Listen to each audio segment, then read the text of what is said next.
Good morning, everyone, or good morning to some and good afternoon to others. Welcome to Making the Case, Equitable Access to Nature's Benefits. I'm Cathy Jordan, Children and Nature Network's Director of Research. I'm really happy to announce that C&NN has a new mission statement to lead a global movement to increase equitable access to nature so that children and natural places can thrive. Today's webinar's theme, Equitable Access to Nature's Benefit, is well aligned with that mission. So this is the first in a quarterly series of webinars called Making the Case. Each one will be paired with a themed issue of our Research Digest, which is our monthly emailed publication featuring high-level findings from hot-off-the-press research. And you can sign up for that digest at that URL on this slide. So research is one way of knowing if, how, or why something works. On-the-ground experience is another. Research and practice can and should speak to each other, inform each other, challenge each other, and complement each other. Making the Case webinars will explore an issue from both a research and a practice perspective, encouraging a dialogue between those two ways of knowing. So the format we'll use today will hopefully facilitate this research and practice exchange. I'll provide some information about how researchers are addressing issues of equity and some examples of what the research is telling us. Then we'll ground truth the research, utilizing a case example, our Cities Connecting Children to Nature initiative, and a couple of its component strategies. And we'll have about 25 minutes then at the end for questions and answers. Please post your questions or comments to the chat throughout the webinar. We'll choose some questions to pose to our panelists during the Q&A session. And finally, some housekeeping items. This webinar is being recorded, and you'll get an email from me in the next day or so with a link to that recording. Please feel free to share that with others. We'll also send you some survey questions so that we can gather your opinions and understand what other topics you might like to see as part of this Making the Case webinar series. Please note that all attendees will be on mute throughout the whole webinar. So again, please use that chat box to ask questions or to make comments. Okay, so let's talk about the research. One area the research is focused on is documenting who has access to what kind of nature and who doesn't. Generally, the conclusion is that children from communities of color, lower income communities, and immigrant communities tend to have less access to quality nature-based experiences and programming. So one example of this inequity is a study done in Denver. This study found that communities of color don't experience disadvantage in access to what they called high-quality parks, and that's the top line or the top row in this chart. And you can see that those are all pretty similar, 821 meters, 946 meters, etc. That's distance away from a high-quality park based on the percentage of minority residents in a particular community. Now, compare that to the second row, which is illustrated by that small red arrow. Inequitable access to excellent parks instead of just high-quality parks. That row is showing some dramatic changes across those columns. So the numbers are quite different from each other, with distance from an excellent park being quite a bit more for residents in communities with more minority residents.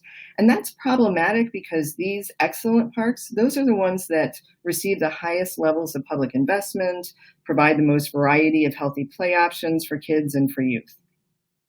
The large disparities in distance to safe parks, and that's the bottom row illustrated by that big red arrow, that's even more dramatic and more concerning. A second area of research is about why communities of color might experience those inequities in access to the highest quality nature spaces. Barriers experienced by people in immigrant and low-income communities or communities of color are not solely physical. It's often thought that distance to green space is what we need to worry about, and that has fueled the 10 minutes to a park guideline. But barriers are often social or cultural and sometimes involve discrimination as well.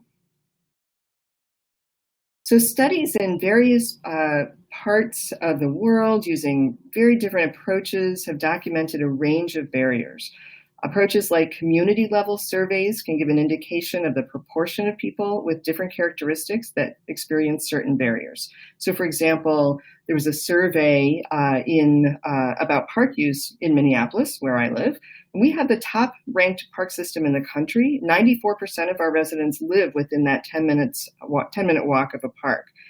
And this study showed that white residents reported more frequent use of parks than people of color. Foreign-born residents, African Americans, and Latinos reported not feeling welcome, cultural and language barriers, and program schedule and pricing concerns as barriers to their participation in those nearby nature areas.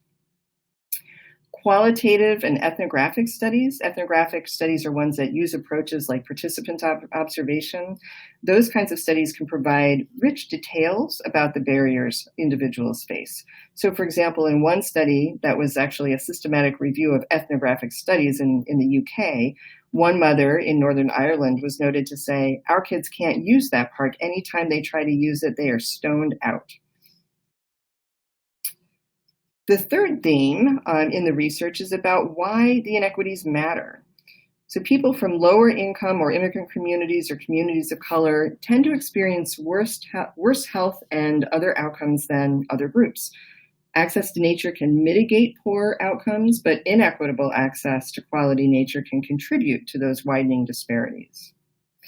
So this idea of mitigating poor outcomes is illustrated by a concept called equigenesis.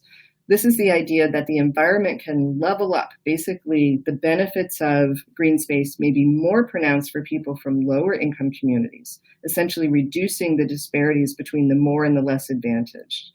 And that's a concept I'm going to go into a little bit more detail here with a few examples.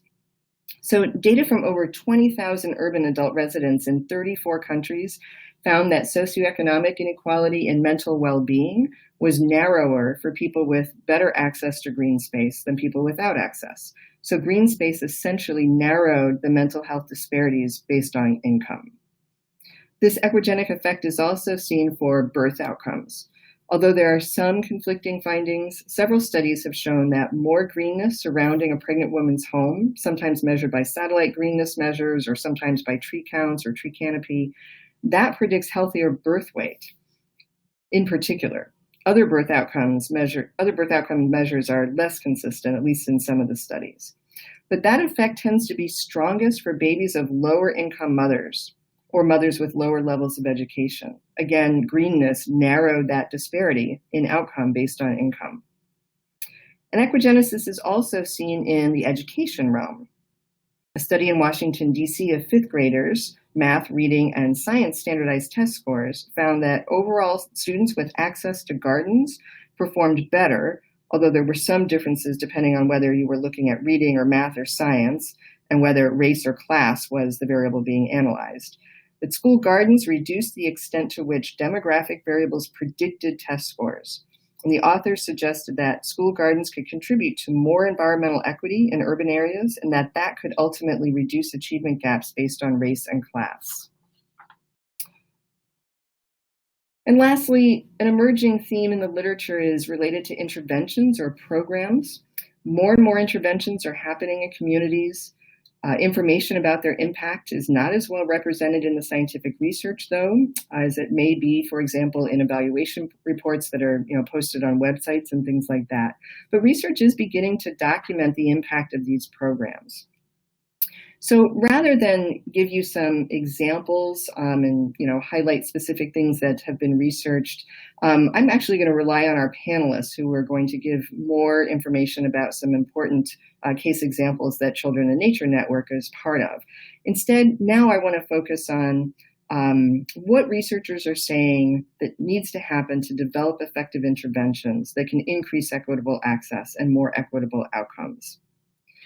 So these recommendations for research questions and approaches are drawn from two important papers in the field that you might look at some point. One is by Howie Frumkin and many colleagues, and the other one is by Venice Jennings.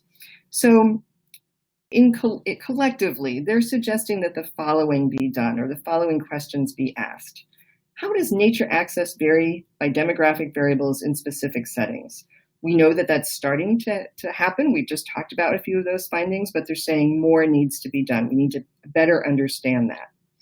Second, how do preferences and perceptions of nature vary by demographic variables? And how do those differences affect choices regarding time and nature?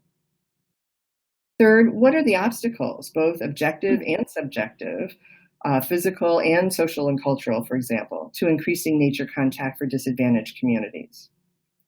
And fourth, how do benefits of nature contact vary by demographic characteristics? Even if access might be similar, is the benefit different? And what are the unintended negative consequences of green gentrification? The idea that when we make communities more green and therefore more desirable, we also tend to drive up property values, which ends up limiting the access to green by lower income families. And then what policies and practices help avoid those consequences? And sixth, recommending using diverse research approaches. So case studies of best practices or management techniques or outcome measurements and approaches and recommendations might be one way to get some rich detail. Longitudinal studies that can document changes over time or longer term impacts are really important. They tend to be missing in the field because they take a long time and they can be expensive. Qualitative studies and policy analysis to learn how cities are overcoming the green gentrification problem is going to be really important in overcoming that challenge or that main barrier around gentrification. And then participatory research approaches that involve youth and other residents as researchers and tap their assets and expertise is another thing that's being called for in the literature. So now we're going to move on to the ground truthing portion of our webinar. To what extent does the research reflect what is happening on the ground? How does practice-based knowledge illustrate or deepen our understanding of the research? So I'd like to introduce our panelists. First up will be Margaret Lamar. Margaret is C&NN's Vice President for Strategic Initiatives, and she oversees the city's Connecting Children to Nature project that's going to be the focus here. CJ Goulding is C&NN's lead organizer for the Natural Leaders Initiative. Jaime Zaplatosh is C&NN's director for Green Schoolyards for Healthy Communities.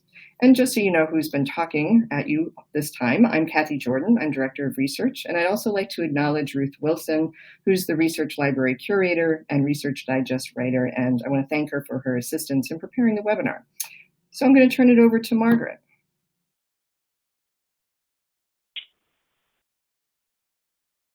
Hello, everyone. Thank you for joining us today. I'm going to be talking to you about our initiative, the Cities Connecting Children to Nature. We have partnered with the National League of Cities to really look at a systems approach for engaging municipal leadership with grassroots community-based approaches to ensuring that all children have equitable access to nature. And we have been working on this initiative for 3 years so far. We have another round of cities we are about to announce in a few weeks, or potentially next week.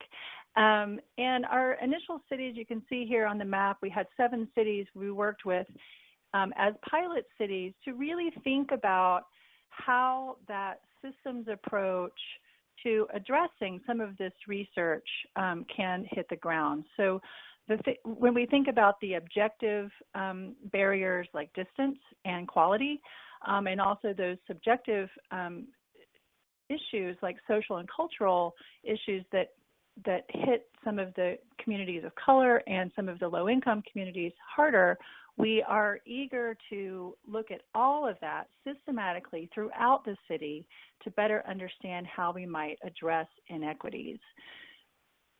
The goals of the initiative really have fallen into 3 areas. We want to engage elected leaders in improving equitable access through goals integrated across the city agencies and operations. So this is really important to think about this at a policy level so that we can double down and create long-term sustainable systems change in municipal government so that programs as they come and go and initiatives as they come and go are not vulnerable to the reducing equitable access. We want it baked into the policy. As Cathy mentioned earlier, we do have infrastructure issues. There are not just disparities in distance to a green space or a park, but we have issues around the quality of those green spaces. And we looked at not just parks, but at the infrastructure that exists for children. When we look at the city through the eyes of a child, we often think about different kinds of spaces like childcare centers, certainly school grounds, routes to and from schools, routes to and from parks, and even libraries. So looking at across the city, you can understand ways in which the infrastructure of the city might support children's access to nature. And then thirdly, also to think about those social and cultural issues that Cathy mentioned.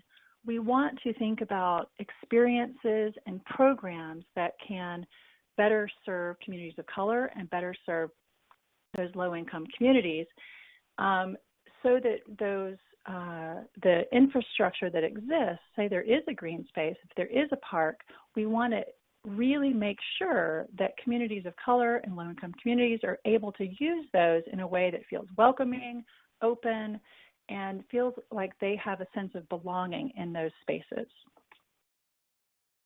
I'll give an example in the city of St. Paul, Minnesota, where they really hit all three of these areas. Because we were located, the initiative was located at the mayor's office, in the mayor's office, we were able to really look at the relationship between the Parks Department and other areas across the city, libraries in particular. So the libraries and the parks really hadn't done a lot of collaborating. They had done some collaborating, but because of this initiative, we were able to go in and really create a partnership across agencies to create nature smart libraries in the city of St. Paul. They were able to increase the infrastructure by putting in pollinator gardens there on the library grounds in collaboration with multiple partners, including the Parks Department. So there's beautiful new pollinator gardens. This particular library, Sunray Library that you're seeing on the screen, also is adjacent to a park. And so they were able to use that park space in new ways by planting trees and creating more story walks and kinds of things that supported the library's initiatives and goals with youth development and literacy, but also using that infrastructure. And then experiences, I mentioned some of the ways that they were able to use the parks, but they were also able to put in nature adventure backpacks and all kinds of story times and all kinds of activities for families in the park, in the libraries that inspired outdoor engagement. Also, our Natural Leaders program was able to build upon their existing youth mentorship program to expand that citywide to create more youth leadership training and advancement throughout the library system and the city. And this graphic just represents an example of ways in which we do want to go systems-wide. Sometimes these initiatives get located in the Parks Department, and that's we can build upon those strengths. But when we think about health, out of school time, food access and security, public infrastructure of all sorts, and education, you can really start to think broadly about children's connection to nature. And especially when we think about equity, we need to be thinking about all of the places in which children live and play and in which families experience their lives. So with that, I will hand it over to CJ, who will talk about our Natural Leaders program. Thank you, Margaret. Our Natural Leaders Initiative works to build a network of diverse young leaders, and our main goal is to increase equitable access to nature in their communities. That's the framework that we use for our Natural Leaders program.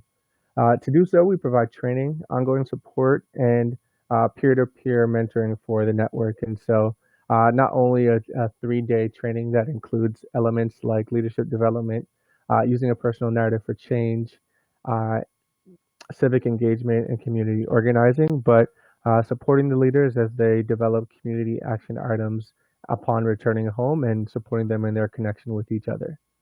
And these leaders are working not just to increase equity in nature access, but equity in all systems, whether that's foster care, education, school lunches. These leaders are supporting several of the other, as Margaret mentioned, they're supporting several of the other initiatives offered by the Children in Nature Network and their general communities. Right now, as of right now, there are over 330 leaders working in over 180 communities in almost every state in the country, and there have been natural leader-inspired programs that have popped up in 4 or 5 countries around the world. The power of this network is in the people, and it is in these leaders that are that are increasing the equity or the lens of equity in their communities. They're stepping up and not just becoming leaders, but fully stepping into the leadership that they already possess and being supported by others. Equity is not just found in bringing communities to nature, as in the distance research aspect mentioned by Cathy earlier, but supporting leaders who use nature as a framework in building communities and for changing systems that impact daily life. Again, building off of what Margaret referenced with the St. Paul Library and some of the leaders in St. Paul and Minneapolis, the natural leaders in the Twin Cities in Minnesota participated in outdoor activities and civic engagement sessions to learn more about who held the power and who made decisions for their communities during our Twin Cities Legacy Camp last summer, which serves as partners in the CCCN Twin Cities initiative. And as we ground truth, as we look at how the work of natural leaders lines up with the research that has been produced, we see that there are indeed instances where equity and access is a factor in how leaders approach nature and how they are working to increase that access or learning based off of that initial research in their community. So after his first time kayaking at last year's Trainer Summit, Jarrett from Chicago was able to reflect on the piece of nature and the barriers that exist to reaching nature in his hometown of Chicago. But it wasn't just a focus on the negative in terms of the barriers that existed. It was his blog and his perspective, and what he learned was a reflection on the different ways of accessing nature, as Cathy mentioned, could be a recommendation for growing in research. The different ways that he accessed nature that wouldn't necessarily be categorized as quote unquote nature access in some typical surveys. While working to increase equity in fields of education and the justice system, Jarrett is growing in an understanding of how to use an equitable connection to nature as a framework in supporting that work while working with Opportunity Youth United. Equity and partnership. Natural leaders last fall joined the aforementioned Opportunity Youth United to demonstrate the power, to build off of what Jarrett's experienced and demonstrate the power that nature has when used as a framework, and when equity and access is used as a framework to support their efforts in changing and balancing the inequity that can be found in other systems. And equity and representation. So in Austin, Texas, Amy Stansbury works to educate youth on the importance of being involved in government and how that affects communities and access. So where CCCN talks about engaging elected leaders, Amy is working on equity by educating young people and their communities in equity in education around government. There are several other natural leaders who are working towards nature access and equity. Most of our leaders work with other organizations full time and build partnerships within organizations to support the access that their communities have. So, for instance, working with Canoe Mobile, which supports canoe journeys and outdoor water experiences for youth in urban areas like the Twin Cities, like Washington, D.C., and so on and so forth. Working with partners like Outdoor Afro, Latino Outdoors, Diversify Outdoors to make sure that equity and representation in outdoor media is also a factor. And one of our very own, board members, Sophie Sarkar, who has worked with the National Park Service to increase the access that people have to nature in areas of Philadelphia like the Mantua Greenway, and in increasing access that inner city Philadelphia youth have to outdoor and nature activities. With that being said, would like to hand it over to Jaime, and so that she can explain more about our work, Children in Nature Network's work with green schoolyards. Thanks, CJ. Again, I'm Jaime Zaplatosh, the Director of Green Schoolyards for Healthy Communities for the Children in Nature Network. And 5 of our 7 cities in the first Cities Connecting Children to Nature cohort chose green schoolyards as their primary or secondary strategy to connect children to nature in their cities. Most of them did this after identifying where the gaps to access were. Switch my slide for you, which you've seen already and earlier in the presentation. But most of these cities chose green schoolyards after identifying where the gaps to access were, which is often in traditionally underserved communities, as the research suggests is the case. Schoolyards were selected because schools are places where children spend many hours during every week. They are safe spaces traditionally within communities across every city, and the schoolyard is an opportunity to connect kids to nature every day to learn, play, grow, and explore. That was a before and after picture that I'm showing here. So to give you an idea of what the Children in Nature Network is trying to do with green schoolyards, know that we're seeking to grow the number of green schoolyards across the U.S. that have natural elements, family engagement, and community access in order to expand healthy environments specifically for low-income children and children in communities of color. Our vision is that all U.S. children in communities have access to green schoolyards by 2047 to support their healthy mental, physical, cognitive, and social development. Before I go any further, it's good to know what we're using as our definition for a green schoolyard. So the Children in Nature Network, green schoolyards are multifunctional school grounds designed for and by the entire school community and open to the public during out-of-school time. This design for and by the entire school community and the community engagement that goes along with that is essential, as the research suggests, to ensure that green schoolyards are what the entire community wants and will actually use. They can include outdoor classrooms, native and pollinator gardens, stormwater capture, traditional play equipment, nature play areas, edible gardens, trails, trees, and shrubs. And these features, aside from the traditional play equipment, they represent quality nature instead of asphalt or a grassy schoolyard surrounded by a few trees, neither of which provide the diverse learning and play elements needed for healthy development and for all the things that our infographics on green schoolyards suggest. I'm going to glance through this really quickly or go past this quickly, but green schoolyards can have many benefits for all ages, again, depending on how they're used and designed. And this graphic shows many of the benefits of green schoolyards lumped into categories: community, learning, environment, health, and wellness. And the Children in Nature Network is working with partners across the U.S. to activate a national action agenda to make green schoolyards the norm. We're supporting cities with technical assistance, and we're creating resources like the evaluation framework on the right side of this frame to support and advocate for green schoolyards.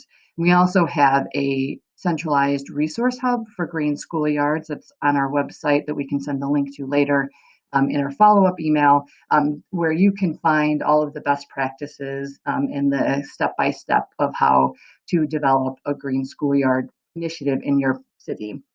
I want to say specifically that all the work that we're doing really with the equity focus is supporting municipality-wide and district-wide programs, not one-off green schoolyards, really to ensure that all children have access within a municipality to green schoolyards and their benefits.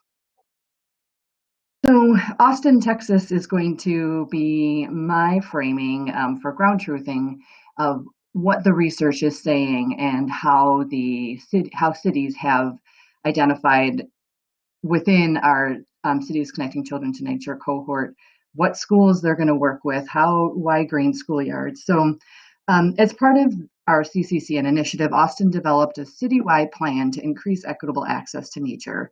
And the goal of the plan was to create green school parks, and that's to build nature-rich environments on school campuses and areas of Austin with low nature equity score.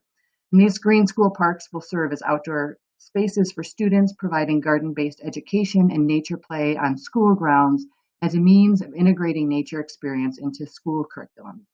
The school parks will also serve the surrounding community during out-of-school time, increasing natural environments in areas of Austin that are park deficit and lacking in nature access. So using data available on park space, tree canopy, the number of children and average household income, the potential for it overlaid on the zip code areas, they created this map. And also in their follow-up materials, we can send you directly to this, to a write-up, a PDF that we have around how in more detail Austin created this map and used data to identify the areas within its city that really could use green space more, or that they've identified as being the most important. So with the, they used this nature equity map to identify what schools that they were going to be focused on for their pilot. And to design the green school parks, Austin is working with the extended school community through existing meetings to understand what features are most wanted in these redesigned spaces. And Austin's first green school park is being opened on Saturday, March 24th. So it's coming really soon. I'm going to hand this back over to Margaret.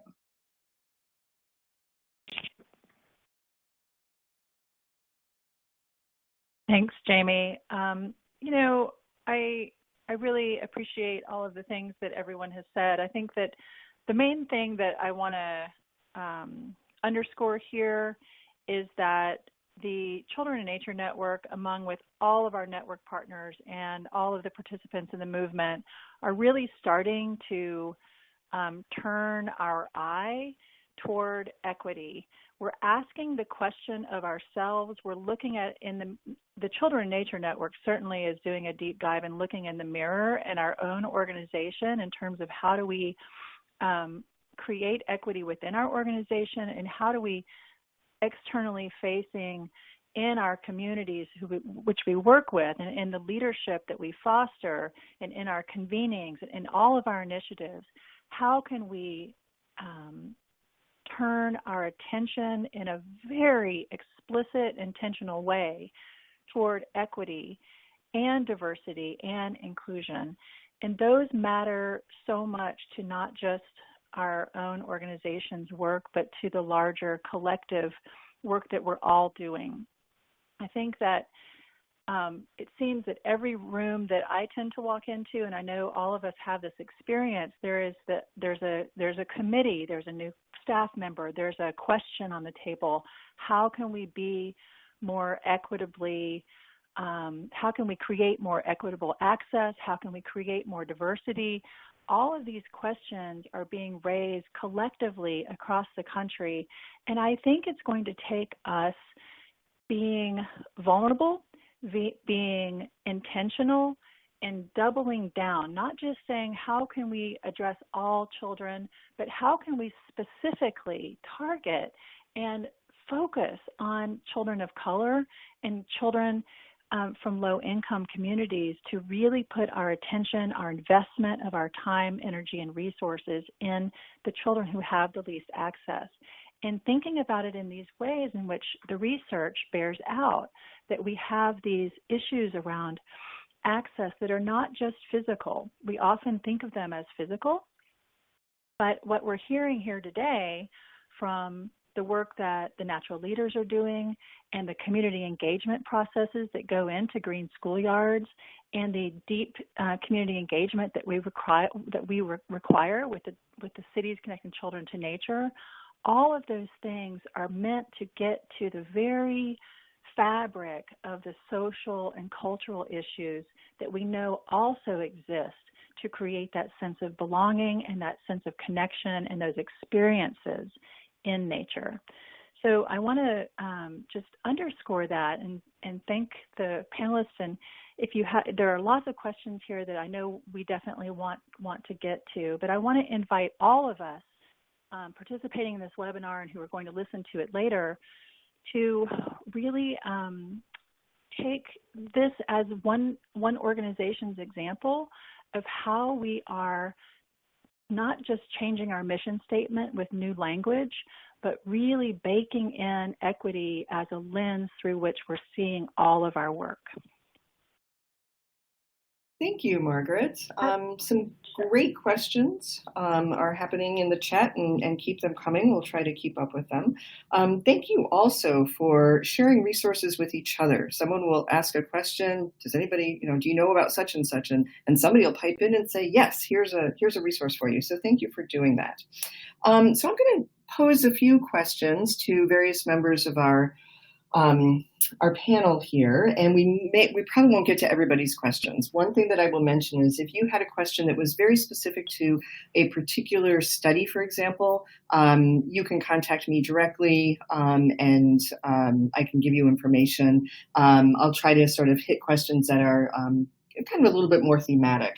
So one question, Margaret, I'm going to ask you to talk a little bit about the question about ParkRx. Who is using ParkRx? How does that work? And then I'll address a little bit about what we know from the research on that.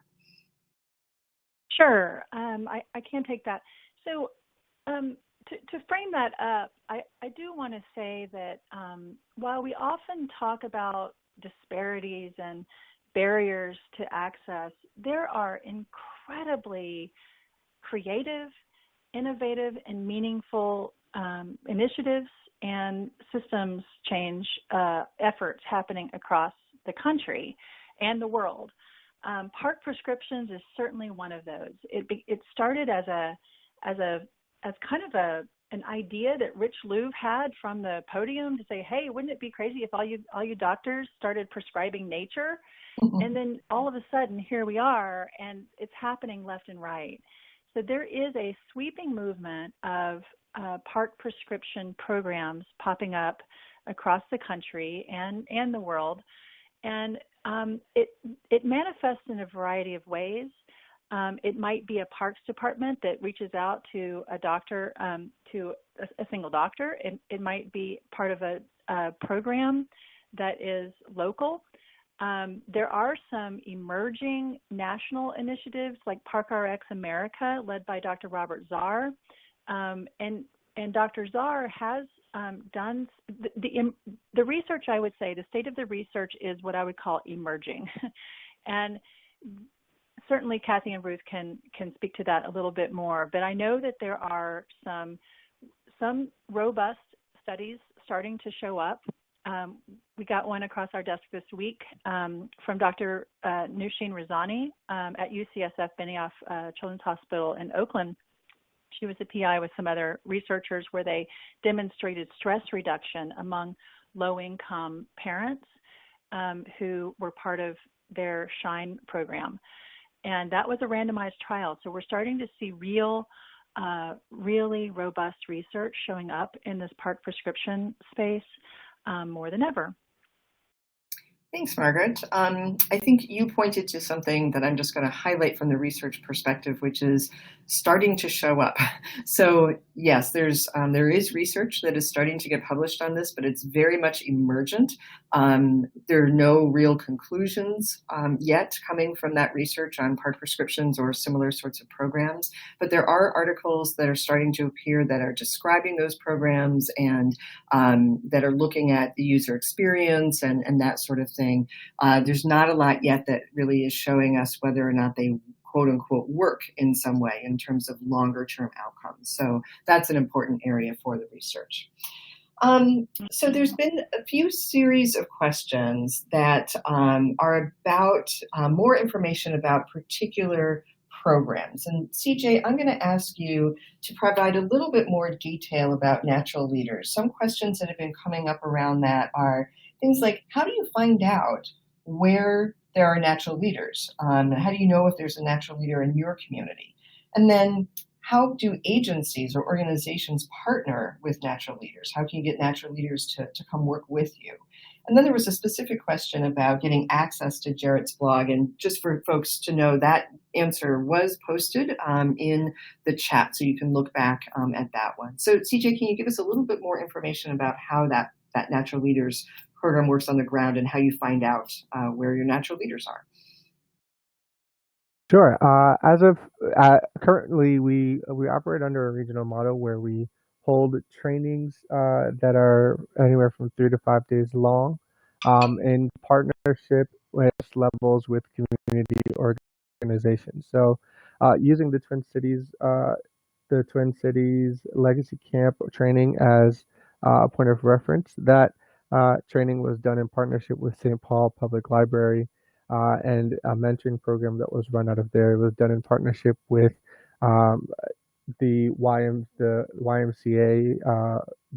YMCA in the Twin Cities. It was done in partnership with Urban Roots, another nonprofit and community organization in the Twin Cities. And so staff and young leaders from several of those organizations came together to plan, recruit, and facilitate the training for that area. In general, our plan, and right now our plan is to hold 4 of those regional trainings per year, and the information for those trainings can be found if they're developed on our part of the website, our section of the website. And but we're also open to looking for opportunities in other places, other regions of the country, to host those trainings. And so, myself and several other members of the team who work on this initiative are definitely willing to have conversations with organizations who would like to reach out and figure out how to build those partnerships. I think as part of the mission of our organization, we don't claim to do everything ourselves, but to be a part of building that network and community, not just of leaders, but of organizations who are working together to support those young leaders. So, in answer to how agencies can find out more information, reaching out to myself or other Natural Leaders Network staff, like for instance Monica Lopez McGee, who is the director of the Community Leadership Program here at Children in Nature Network, would be one of the key first steps. We've held the trainings in Seattle, the Pacific Northwest area, in the Twin Cities, in Austin, Texas, in Colorado, and we are working to develop additional trainings for this year as well. Great, thank you, CJ. Jaime, I want to ask you a series of questions that were posed related to green schoolyards. One has to do with who do you talk to? If you're connected in some way with the school and you want that to be a green schoolyard, how do you start? Who do you talk to in schools? Who do you talk to in districts? And then other questions that you can sort of weave in there had to do with, who's the focus of this work? Is it including early childhood? Is it including childcare? Is it including students with special needs? And then another question was about what level is the partnership at? Is it with the school? Is it with districts? Is it with government? So can you try to weave an answer that might give some more detail about green schoolyards? Sure. So, with the Children in Nature Network's specific focus on community access for these green schoolyards, there is often a liability issue with working to open up early childcare or pre-K settings for the public to use. Excuse me, and rightfully so. But we do on a resource hub. So we haven't made that our focus. It's really been primarily in elementary schools, and I'm looking forward to supporting some of our cities thinking about high schools as well. But we do have resources on our resource hub that talks about how to design for early childhood, and the Natural Learning Institute is an amazing resource that they've been really doing a lot of research-based design for early childhood for a long time for private child care centers. In terms of what are the partners at the table, for green schoolyards to really work, again, looking at our resource hub, we have this whole a set of categories of things that are ideal to have as part of a successful green schoolyard program. So that's making the case to designing and implementing, as well as then using and stewarding the green schoolyard. You need a lot of partners to really make that program successful and robust. And so the partners that we've seen coming to the table around green schoolyards are mayor's offices, park departments, certainly the school district. And within the school district, I would say the curriculum department, the facilities department, and the superintendent's office are some of the key players that we've seen. And sustainability groups is if a school district has a sustainability director. But then also we have nonprofits that are supporting this work. There are universities that help with design, depending on where you are. So there is a huge amount of range of who the partners can be. And again, in the Green Schoolyards Resource Hub, there is even a partnership development category there that you can look for more specific examples of how partnerships are being developed around the country to support green schoolyard initiatives. Great, thank you, Jaime. Margaret, I want to ask you a question about how is C&NN identifying existing urban nonprofits that are doing this nature-based and environmental work, but maybe they're not connected to us via our movement map? So how do we find them and connect with them so that they can better connect with our research and our recommendations so that they can best serve children? Yeah, thanks, Cathy. So I would offer two things, and thanks, Wiley, for that good question. The Children in Nature Network has been struggling with how to track the movement, how to map the movement, how to identify the players in the movement for a long time. And where we have landed as an organization, so as a sort of central locus for that, we really understand that the movement is much bigger than us, and we can't be responsible for knowing every single player in the world who is doing the work. So we did, over many years, we thought through what the best strategy would be, and we decided on a membership model whereby folks become members of the Children in Nature Network, which at least is a first step for us to identify who you are out there doing the work. Movements are organic, large, and grow at their own rate. So we do have a membership model. Encourage all of you to become members of the Children in Nature Network so that we can better connect you into opportunities like this one and many others.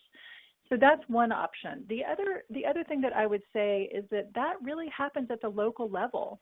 An international organization can only do so much to connect everybody up. So at in the Cities Connecting Children to Nature initiative, we have created a tool called a planning toolkit where we can package that up as one of the follow-up items.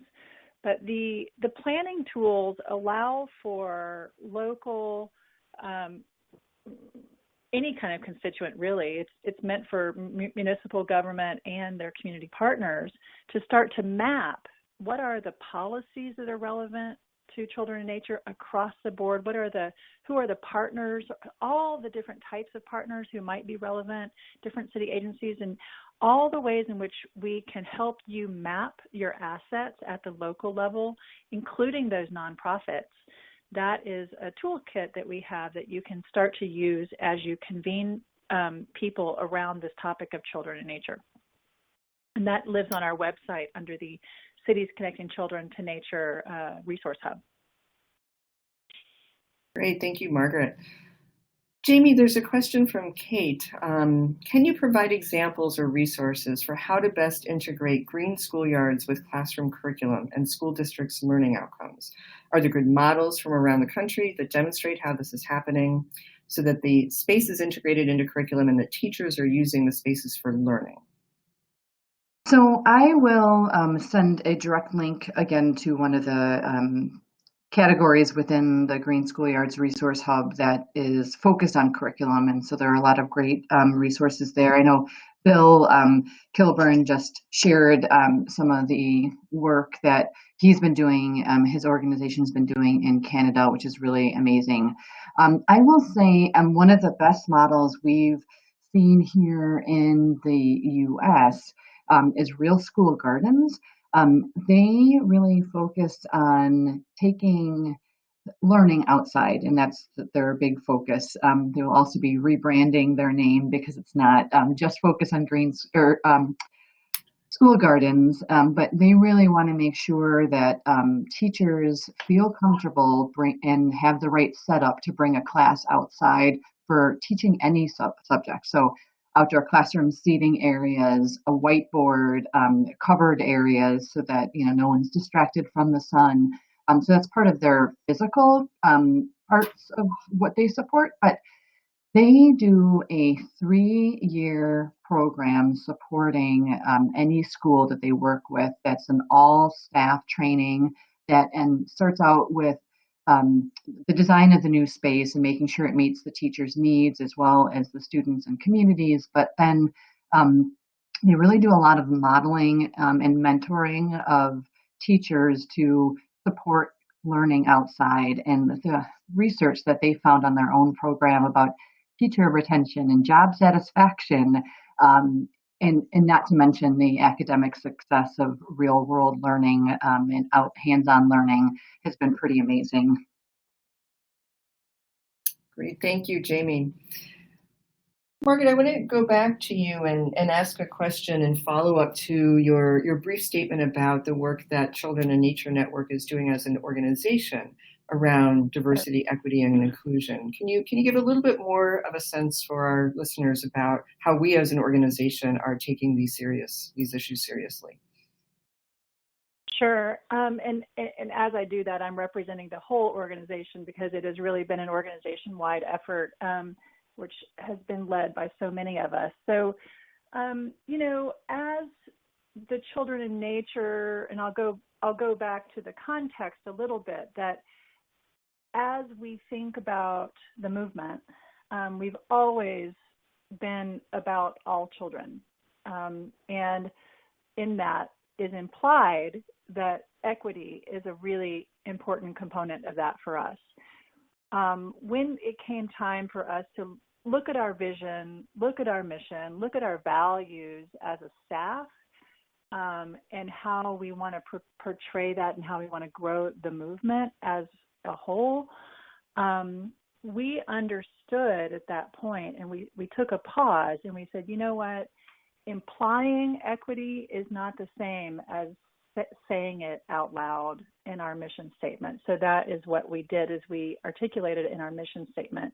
Now, when that happened, we realized that, you know what, this is aspirational for us. We as an organization have got to live into that. So we launched a full-on staff-wide process around our own values,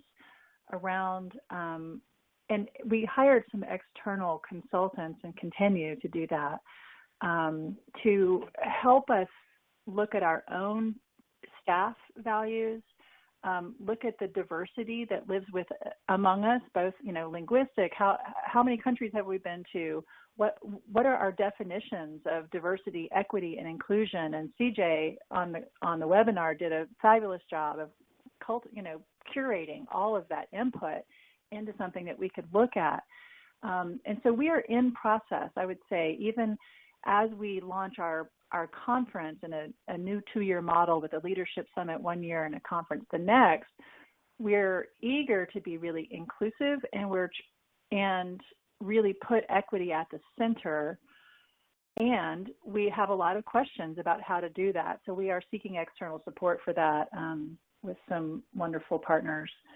So, I would say it's in process. We don't have a perfect model for it. Anybody else on staff, feel free to chime in and add to that. Jamie or CJ, anything you want to add to that, or I can move to a final question or two? Okay. So, Margaret, I'm going to put this one back on your plate for a second here. Yeah, sure. There was a question that came in to the presenters about, actually it was more of a comment, and I'd like to get your thoughts about this.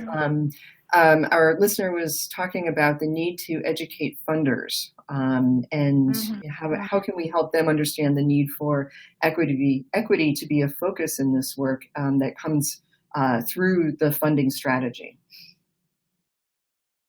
Yeah, that's a really great question. You know, we've been really fortunate to have funders who have put that at the center of their mission and pushed us to do that thinking alongside them. So I would say first of all, when we think about educating funders, it's not a one-way deal. It's really about building a relationship, and this might be 101 for all of you nonprofiters out there. But there's a partnership and a relationship and a dialogue that is often the most fertile ground for thinking about what we think of as, educating the funders. And in that dialogue and in those conversations and that relationship building, really helping the funders understand the state of the research, the state of your community, the state of why your organization wants to focus on communities of color or low-income communities, or however it is that you're framing it. That relationship building, that dialogue can help them understand where you're coming from and why. And if you want to put in a proposal that's maybe something that's different for them than what they're used to, really doing that groundwork, not just in the first few paragraphs of the proposal or in the scope of the work, but really in the pre-work before that proposal lands on their desk. Great, thank you. There was one other question that I'll address before we wrap up, and it's about how we are defining equity, at least in this webinar, as being related to income and ethnicity and things like geographic distance from a park, sorts of ways of thinking about it. And the question was about whether C&NN is also thinking about equity as it relates to special needs. And I want to just say, yes, we are certainly interested in and committed to drawing out the various ways that inequities show up in this space around children and nature. For purpose of this particular webinar, we did narrow it to sort of race, ethnicity, income, immigrant, community status, et cetera. But do know that we are interested in and thinking about equity broadly. The listener asked whether we design natural playgrounds and green spaces for inclusivity. And I will just sort of mention that C&NN doesn't do that kind of work on the ground. We're not the designers, and we don't do the programmatic work, but we do try to educate others so that they are thinking about equity in broad terms, that they are thinking about children with special needs and that sort of thing. So these issues are on our mind. So we're at closing time now, and I want to thank our panelists, Margaret, CJ, and Jamie, so much. And I want to thank all of you for your great questions, your interest in equitable access, and the good work that you're doing to connect children to nature. So again, this webinar has been recorded. We'll be sharing in the next day or so a link. Please feel free to share that with others so that they can see the recording.